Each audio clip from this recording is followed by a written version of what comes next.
الحمد للہ رب العالمین، الصلاۃ والسلام علی خاتم النبیین وعلی آلہ وصحبہ اجمعین، اما بعد فاعوذ باللہ من الشیطان الرجیم، بسم اللہ الرحمن الرحیم۔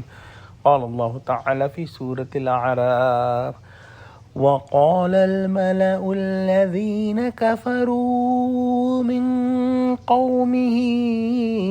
لئن اتبعتم شعیبا انکم اذا لخاسرون۔ ترجمہ: اور ان کی قوم میں سے سردار لوگ جو کافر تھے کہنے لگے، بھائیو اگر تم نے شعیب کی پیروی کی تو بے شک تم خسارے میں پڑ گئے۔ پچھلی آیتوں میں ہم حضرت شعیب علیہ السلام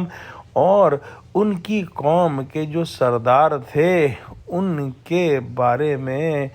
پڑھ رہے ہیں کہ کس طرح سے حضرت شعیب علیہ السلام نے مدین کے لوگوں کو توحید اور معاشرتی برائیوں کے خلاف جو ہے دعوت دی، تو کس طرح سے انہوں نے ان کو جھٹلایا اور کس طرح سے ان کو دھمکایا اور کس طرح سے جو ہے وہ اللہ کی سیدھی راہ کو چھوڑا۔ حضرت شعیب علیہ السلام نے ان کی دعوت کو جو کہ کفر پر آنے کی تھی ٹھکرا دیا اور کہا کہ ہم تمہارے مذہب میں نہیں آ سکتے، کیونکہ اللہ سبحانہ تعالیٰ نے ہم کو صراط مستقیم دکھائی ہے اور ہم اللہ سبحانہ تعالیٰ پہ جھوٹ افطرا نہیں باندھیں گے، اور اللہ سبحانہ تعالیٰ کی طرف سے صراط مستقیم دکھانے کے بعد اگر کوئی اس سے منکر ہو جائے تو گویا اس نے اللہ سبحانہ تعالیٰ پر جھوٹ باندھا۔ ان کی قوم کے جو سردار تھے ان کو اس کے سوا کچھ جواب نہ بن پڑا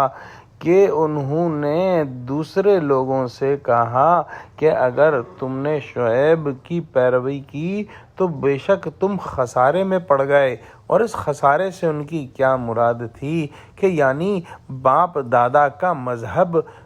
جھوٹا ہے اور ان کے مذہب کو چھوڑا تو یہ دین کی خرابی ہوئی، اور تجارت میں ناپ تول ٹھیک رکھی تو پھر یہ دنیا کا خسارہ ہوا۔ لیکن یہ دونوں باتیں ہی بالکل سرے سے غلط ہیں کہ باپ دادا کی جھوٹی من گھڑت دین پر چلنا نہایت بڑا خسارہ ہے، اور دنیا کا فائدہ حاصل کرنے کے لیے آخرت کی آگ خریدنا یہ بھی نہایت بڑا خسارہ ہے۔ تو انہوں نے اپنے قوم کی لوگوں کو گمراہ کرنے کے لیے یہ بات کہی، لیکن حقیقت میں ان کی بات ماننا ہی سب سے بڑا خسارہ تھا،